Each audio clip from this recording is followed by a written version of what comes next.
10 lugar sa National Capital Region ang target malagyan ng nature-based flood solutions at rain catchment. Ito ang natukoy ng isang Dutch company sa kanilang pag-aaral ugnay ng mga problema sa pagbaha sa rehiyon ayon sa Metropolitan Manila Development Authority. Hindi pa tiyak ng House Prosecution Panel kung ihaharap nila si Rami Madriaga bilang testigo para sa misuse of confidential funds sa pagpapatuloy ng impeachment trial ni Vice President Sara Duterte. Gayunpaman, naniniwala ang defense team na magiging mahalagang testigo si Madriaga para lumabas ang katotohanan. Hinikayat ng pambansang pulisya ang komunidad na makiisa sa pagbabantay sa mga mag-aaral. Ito ay upang masiguro ang kaligtasan ng mga estudyante kasunod ng mga karahasan na nangyari sa ilang eskwelahan sa bansa.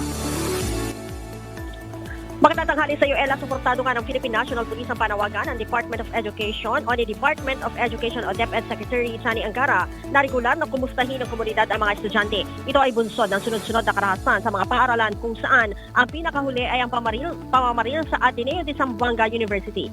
Gate Secretary Angara, kailangan ding bantayan ng mga paaralan ang kalagayan at kapakanan ng mga estudyante at tugunan ang online grooming at mga extremist networks. Sinabi naman ni PNP Chief Police General Jose Melencio Nartates Jr. na may mahalagang papel ang mga magulang at iba pang miyembro ng komunidad sa pagpapanatiling ligtas ng mga bata. Ito ay sa pamamagitan ng bukas na komunikasyon sa mga kabataan at pagbuo ng mas matibay na ugnayan. Binigyan din pa ni General Nartates na bukod naman sa pisikal na hakbang pang seguridad, magsasagawa naman sila ng mas mahigpit na pakikipagtulungan sa mga paaralan at komunidad upang matukoy ang mga bata bago pa ito mauwi sa karahasan. Ella?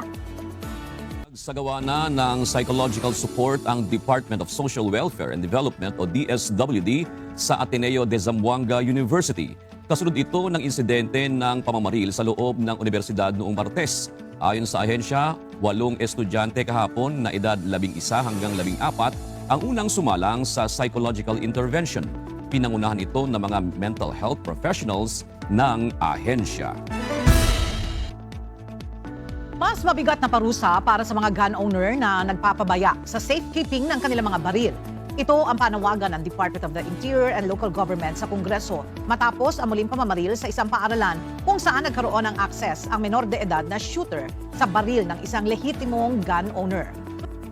Nagkaroon ng akses sa baril ng kanyang ama. Natauhan ng Bureau of Customs ang estudyanteng namaril sa loob ng Ateneo de Zamboanga University noong Martes. Base sa investigasyon ng pulisya, nasa loob lamang ng sasakyan ang 2 baril ng tatay.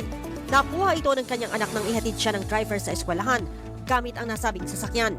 Ayon kay Department of the Interior and Local Government o DILG Secretary John Vic Remulla, nakalusot ang baril dahil hindi na aniya iniinspeksyon ng security ang mga nakasakay sa kotse na pumapasok sa campus. Ang kailangan na palitan yung protocol kasi yung protocol nila lahat ng mga private schools pag kotse dumadaan hindi na titignan. Pag pumapasok sa pedestrian gate titignan.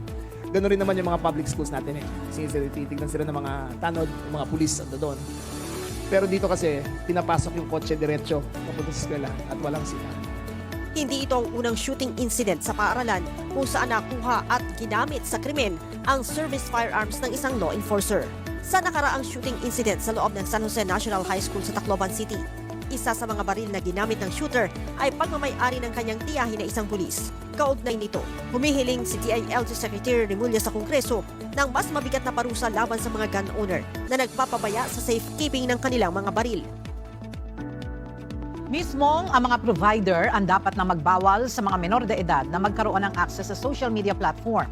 Ito ang naging tugon ni Vice President Sara Duterte nang tanungin siya hinggil sa panukalang pag-ban sa mga minors sa paggamit ng social media, bunsod ng magkakasunod na insidente ng karahasan sa mga paaralan na kinasasangkutan ng mga estudyante.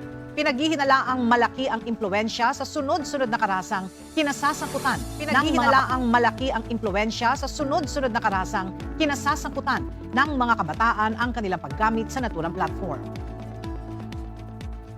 Ang pagbabaan kasi dapat nandito sa side ng provider no? So kung gagawa tayo ng batas, dapat ipagbawal natin doon sa mga platforms na mag-register yung mga minors doon sa kanila.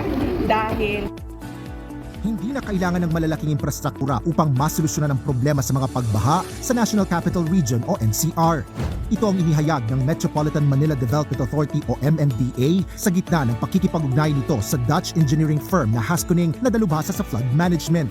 Ayon kay MMDA Chairman Romando Artes, ang naturang kumpanya ang pangunahing may ambag sa pangangasiwa ng baha sa the Netherlands kung saan maraming lugar ang below sea level ngunit hindi binabaha. Sa pakikipagpulong ni Pangulong Ferdinand Marcos Jr. sa MMDA kahapon, sinabi ni Chairman Artes na target ng ahensya na makagawa rin ng detailed engineering design para mabawasan ang pagbaha sa Metro Manila.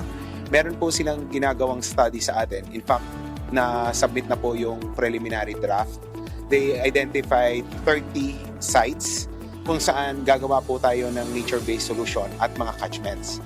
Tinatapos na lang po yung detailed engineering design na hopefully, nag-meeting kami the other day, ay matapos po within the month. Paliwanag ni Artes, layo ng mga nature-based solution at rain catchment na salukin ang malaking dami ng tubig ulan upang hindi agad mapunta sa drainage system at magdulot ng pagbaha. Para sa rain catchment, plano itong gawin sa open spaces kung saan may mga lugar na palalalimin lamang para pansamantalang mag-ipon ng tubig at unti-unting idiskarga sa mga waterway. Kabilang sa malalaking catchments na gagawin ay sa Camp Aguinaldo at Rizal Memorial Stadium, habang isa sa halimbawa ng maliit na spaces ay katulad sa Sunken Gardens sa University of the Philippines, Diliman. Tulad po ng sa Kung saan Aguinaldo, may mga lugar na palalalimin lamang para pansamantalang mag-ipon ng tubig at unti-unting idiskarga sa mga waterway. Kabilang sa malalaking catchments na gagawin ay sa Camp Aguinaldo at Rizal Memorial Stadium, habang isa sa halimbawa ng maliit na spaces ay katulad sa Sunken Gardens sa University of the Philippines, Diliman.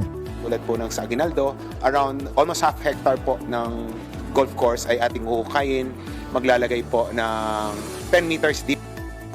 3 beses nang nakansela ang impeachment proceedings dahil sa masamang lagay ng panahon. Para makabawi at mapabilis ang pag-usad ng paglilitis, may ilang opsyon na kinokonsidera ang impeachment court. On the part of the court naman, ang gagawin naman niya para makahabol is to add more days or to add more witnesses in a day or to extend the number of hours that the impeachment trial will be undertaken in a day. Pabor naman ang prosecution sa pagdadagdag ng oras ng paglilitis na mapapabilis ng kanyang presensya ang impeachment proceedings. Hindi po totoo yun kasi fully represented ako ng ating defense team at sufficient yun na meron kang mga abogado doon na nagpa-participate doon sa process. Yun ay para na rin pagdalo ng respondent doon sa impeachment. Gaya ng prosecution, nais din niya na matapos na sa madaling panahon ang naturang paglilitis. Inaasahang magpapatuloy ang pagtalakay sa Article 1 ng impeachment complaint kaugnay ng maling paggamit ng confidential funds sa susunod na linggo. Isasalang pa rin ang unang hostile witness ng prosecution, ang dating Special Dispersing Officer ng Office of the Vice President na si Gina Acosta para sa cross-examination ng depensa at interpellation naman ng senator judges. Bagamat kasama sa listahan ng mga testigo para sa parehong article of impeachment si Ramil Madriaga, ang nagpakilalang umano'y bagman ni VP Sara, hindi pa matiyak ng prosecution kung ihaharap pa ito sa impeachment court. Ayon kay House Lead Prosecutor Representative Jervy Luistro, nakadepende ito sa magiging testimonya ng mga mauunang witness.